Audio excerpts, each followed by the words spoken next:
మెదక్ జిల్లా పటాన్చెరులో సందడి నెలకొంది. మొక్కలపై ప్రజలకి అవగాహన కలిగించేందుకు governor Narasimhan, deputy speaker Padma Devender Reddy, మంత్రులు మొదలైన వారు లహరి ఎస్టేట్ అలాగే జెడ్పీహెచ్ఎస్ స్కూల్లో అవగాహన కార్యక్రమాలు నిర్వహించారు. ఇంటికి 10 మొక్కలు చొప్పున నాటాలంటూ అందరితో ప్రతిజ్ఞ చేయించారు. మెదక్ జిల్లా పటాన్చెరు లహరి ఎస్టేట్ లో అలాగే బిహెచ్ఎల్ లోని జెడ్పీహెచ్ఎస్ స్కూల్లో అధికారుల సందడి నెలకొంది. శ్రీ కల్వకుంట్ల తారక రామారావు గారికి అలాగే ఉప సభాపతి శ్రీమతి శ్రీ పద్మా దేవేందర్ రెడ్డి గారికి అలాగే ZP chairperson deputy speaker Padma Devender Reddy, governor Narasimhan, MLA Gudem Mahipal Reddy, MLC Bhupal Reddy, IT శాఖ మంత్రి కేటీఆర్, నీటిపారుదల శాఖ మంత్రి హరీష్ రావు మొదలైన వారు ఈ కార్యక్రమంలో పాల్గొన్నారు.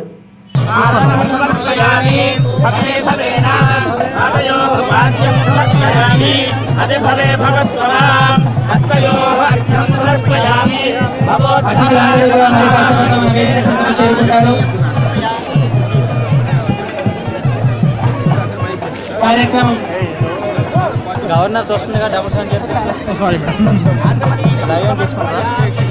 కార్యక్రమంలో కేటీఆర్ మాట్లాడుతూ మొక్కలు ఎందుకు నాటాలి, వాటిని ఎలా సంరక్షించాలి, మొక్కల వల్ల కలిగే ప్రయోజనాలు ఏంటి మొదలైన విషయాలపై ప్రజలకు అవగాహన కలిగించారు.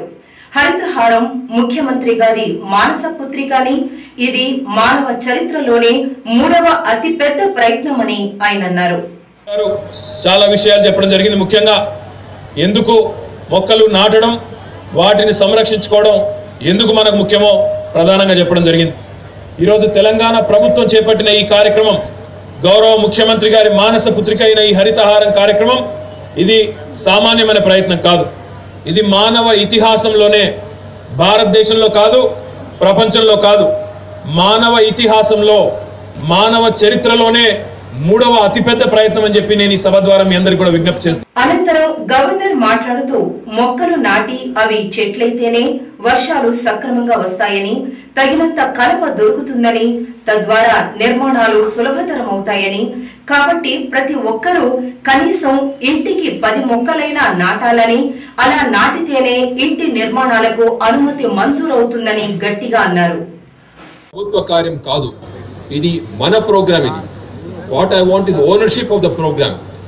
మనం ఎప్పుడు కూడా ఏది చేస్తే కూడా ప్రభుత్వం చేస్తుంది అనుకొని ప్రభుత్వంకే వదిలేస్తున్నాను. ప్రభుత్వం కార్యదర్శి వాళ్ళకి దీంట్లో ఏం పని లేదు. ఇది మన ప్రోగ్రామ్, మన ఇంట్లో, మన గార్డెన్స్లో, మన బంగ్లాలో ఈ ప్లాంట్స్ వేసుకొని ఇది డెవలప్ చేయాలి. హరీష్ రావు గారు చెప్పినట్లాగా ఇప్పుడు వాన వస్తే రావటం లేదంటే వాన ఎట్లా వస్తుంది? ఎక్కడ చూస్తే మీరు కాంక్రీట్గానే పెట్టుకున్నారు. ఈ కాంక్రీట్ జంగుల్ని వదిలేసి ఒక గ్రీన్ ప్యాచెస్ పెట్టుకుంటే బాగుంటుంది. నా రిక్వెస్ట్ ఏమిటంటే, I request the GHMC that in future all the municipalities also, before you give any clearance for any concrete structure, make it compulsory that there is rainwater harvesting. లక్ష్య నిర్దేశన దిశగా కార్యక్రమంలో పాల్గొన్న నీటిపారుదల శాఖ మంత్రి హరీష్ రావు అటవీ విస్తీర్ణం గురించి మాట్లాడారు. అటవీ విస్తీర్ణం చాలా తక్కువని, అసలు 33% ఉండాలని, కానీ మన రాష్ట్రంలో 20% ఉంటే జిల్లాలో మాత్రం 7% ఉందని, కాబట్టి ఈ 7%ని 33%కి పెంచాలని, దీన్ని ప్రజలందరూ ఒక లక్ష్యంగా తీసుకుని ఇంటికి 10 చొప్పున మొక్కలు పెంచాలని ప్రజలకు సూచించారు. శకానికి నాంది పలికే విధంగా మన ముఖ్యమంత్రి కేసీఆర్ గారు సంవత్సరానికి 46 కోట్ల చొప్పున ఈ 5 ఏళ్లలో 230 కోట్ల మొక్కల్ని నాటాలని చెప్పి భారతదేశంలోనే ఒక కొత్త శకానికి మన తెలంగాణ ముఖ్యమంత్రి కేసీఆర్ గారు నాంది పలికారు. ఈరోజు దీన్ని మనమందరం కూడా విజయవంతం చేయాల్సిన అవసరం ఉంది. ఈరోజు మన కళ్ళ ముందే కనబడతా ఉంది. పొద్దున్నే మా ఇరిగేషన్ అధికారులతో మాట్లాడితే ఆదిలాబాద్ జిల్లాలో చెరువులన్నీ నిండిపోయినాయి. కొమరంభీం ప్రాజెక్టు గేట్లు ఎత్తేసినాం, జగన్నాథ్పూర్ నిండిపోయింది, వట్టివాగు నిండిపోయింది, నీల్వాయి నిండిపోయింది. ఆదిలాబాద్ జిల్లా చెరువులన్నీ నిండి మత్తళ్ళు దుంకుతా ఉన్నాయి. ఖమ్మం జిల్లాలో చెరువులన్నీ, మీడియం ఇరిగేషన్ ప్రాజెక్టులన్నీ కూడా నిండి మత్తళ్ళు దుంకి గేట్ల నుండి నీళ్ళన్నీ సముద్రంలో పోతా ఉన్నాయి. మరి ఆదిలాబాద్లో, ఖమ్మంలో చెరువులు నిండి మీడియం ఇరిగేషన్ ప్రాజెక్టుల నుంచి నీళ్లు బయటకు పోతా ఉంటే, చివరిగా గవర్నర్ ప్రజలతో మొక్కలు నాటి వాటిని సంరక్షించి తమ వంతు బాధ్యతను నిర్వర్తిస్తామంటూ ప్రజలతో ప్రతిజ్ఞ చేయించారు. ఈ కార్యక్రమం ఇంత అపురూపంగా జరుగుతున్నది. స్థానిక ఎమ్మెల్యే గారి నేతృత్వంలో ముఖ్య అతిథిగా విచ్చేసినటువంటి గవర్నర్ గారు, రాష్ట్ర మంత్రివర్యులు హరీష్ రావు గారు, కేటీఆర్ గారు, మహేందర్ రెడ్డి గారు, విద్యార్థులు వారి వెంట ఉన్నవారు మొక్కలను సిద్ధంగా ఉంచుకోవాలి. గౌరవ గవర్నర్ గారి యొక్క సూచన తర్వాత, పేరు నినాదం తర్వాతే మనం అందరం కూడా మొక్కలు నాటుతాం. ఇది సూచన మనం అందరం పాటిస్తాం. మొక్కలు నాటడంలో 5 దశలు మనం ఇంతకుముందు అనుకున్నాం. Congratulations PG power of journalism.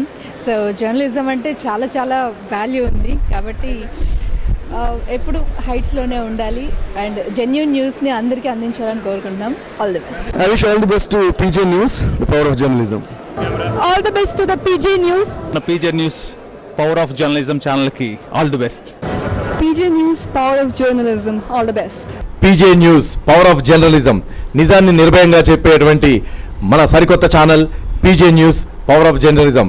Power of journalism ఛానల్కి శుభాకాంక్షలు, శుభాభినందనలు. మీరు జర్నలిజం పవర్ ఏంటో చూపించండి.